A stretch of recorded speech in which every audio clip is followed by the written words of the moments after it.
No, it isn't worth it. You're probably not going to succeed, so don't even bother trying. So I'm this guy who has over 1 million followers here at YouTube, and I talk about the joys of language learning and how we can all learn and all this stuff. But I have to confess that there are moments when I have my doubts. Is it really worthwhile learning languages? Can it be fun? And I'm reminded of a story told to me by a friend of mine who was traveling. He was in I can't remember whether it was Paris or Tokyo or Istanbul or Buenos Aires, but some city where they spoke a language other than English. And so he was at this cafe. He had his, he's going to review his social media or whatever. And he sits beside this attractive, girl, and he starts staring at her. And then he kind of says to her in English, he says, "You have a lovely smile," which he thought was a really good sort of pickup line, And she looks at him in a very unfriendly way and mutters something in the local language.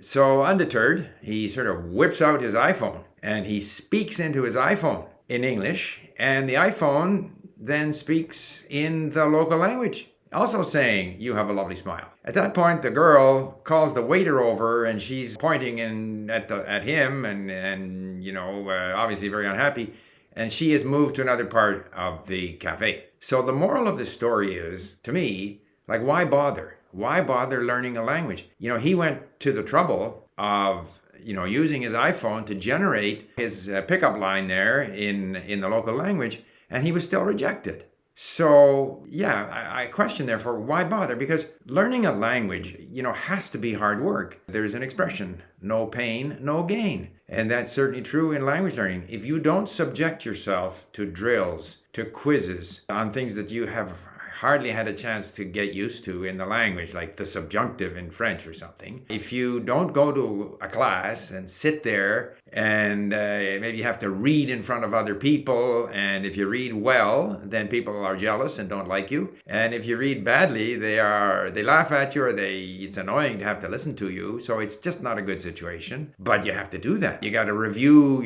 stacks and stacks of flashcards. And of course, you keep forgetting them, and it's just a lot of pain. The whole process is quite painful. And at the end of all this effort, are we going to just be rejected the way my friend was rejected? I even hear of people who learn a language and go to the country where the language is spoken, and they trot out whatever they're able to do in the language, and the people reply in English after all that effort to learn the language. Like, why should I even bother if you're not going to humor me when I try to use the language that I'm learning? Now, there are people who say the opposite. There are people who say that, in fact, learning can be fun, that the brain will get used to the language. The brain is designed to do that. Eventually, with enough exposure, we're going to be able to start using, even with some difficulty, as long as we are not afraid that gradually we will improve. I often mention the fact that never has there been so much interesting content available to us in just about any language. And never have there been so many people online helping us in the early stages of our learning of any given language.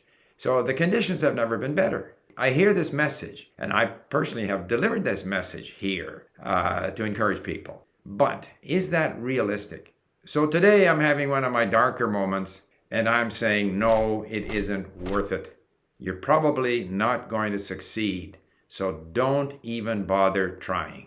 A lot of people pay lip service to the idea that they want to learn another language. My advice is, don't bother. In the book that I wrote in 2003 about language learning, I mentioned the parable of the butterfly by Zhuangzi, a Chinese Taoist philosopher of 2,500 years ago, where he imagined himself a butterfly, and then when he awoke and he realized that he wasn't a butterfly, he was Zhuangzi, then he says, I don't know now whether, in fact, I'm a butterfly that now thinks he's Zhuangzi, or was I a Zhuangzi who imagined himself a butterfly? So, using the parable of Zhuangzi and having exposed to you some of my dark thoughts about language learning, I'm not sure now whether the Steve that questions the usefulness of language learning is the real Steve, or whether I was just pretending to be that, and in fact, the Steve, the enthusiastic Steve, is the real Steve.